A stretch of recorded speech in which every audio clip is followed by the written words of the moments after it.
जब हजरत तमीम दारी रजी अल्लाह अन्हु और उनके 30 साथी समंदरी तूफान में भटकने के बाद एक जजीरे पर पहुंचे तो उनकी मुलाकात कैसे दज्जाल से हुई। ये उस वक्त की बात है जब हजरत तमीम दारी, जो उस वक्त तक ईसाई थे, अपने कबीले के 30 अफराद के साथ तिजारत की गर्ज से एक बड़े बहरी जहाज में सवार होकर समंदर के सीने पर रवाना हुए। अभी वो खुले समंदर के बीचों बीच थे कि अचानक आसमान से बिजलियां कड़कने लगी और एक खौफनाक तूफान ने जहाज को अपनी लपेट में ले लिया। एक पूरा महीना कश्ती लहरों के रहमो करम पर भटकती रही। भूख, प्यास और मौत के खौफ ने सबको निढाल कर दिया था।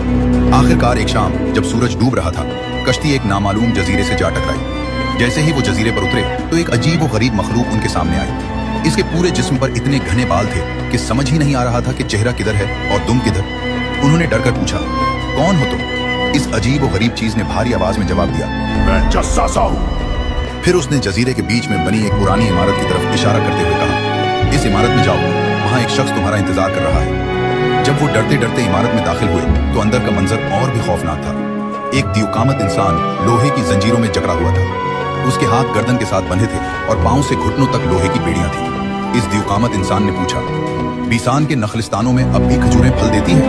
तो उन्होंने डरते हुए जवाब दिया, हाँ, बहुत फल देता है। फिर उस दियुकामत इंसान ने जवाब दिया, अनकरीब वो वक्त आएगा जब वहाँ एक दाना भी नहीं उगेगा। फिर उसने तबरिया की झील के बारे में पूछा। हजरत तमीम दारी ने बताया कि वो पानी से भरी है। इस दियुकामत इंसान ने फिर जवाब दिया, बहुत जल्द इसका पानी भी खुश्क हो जाएगा। फिर उसने पूछा, मक्का के नबी सल्लल्लाहु अलैहि वसल्लम का क्या हाल है?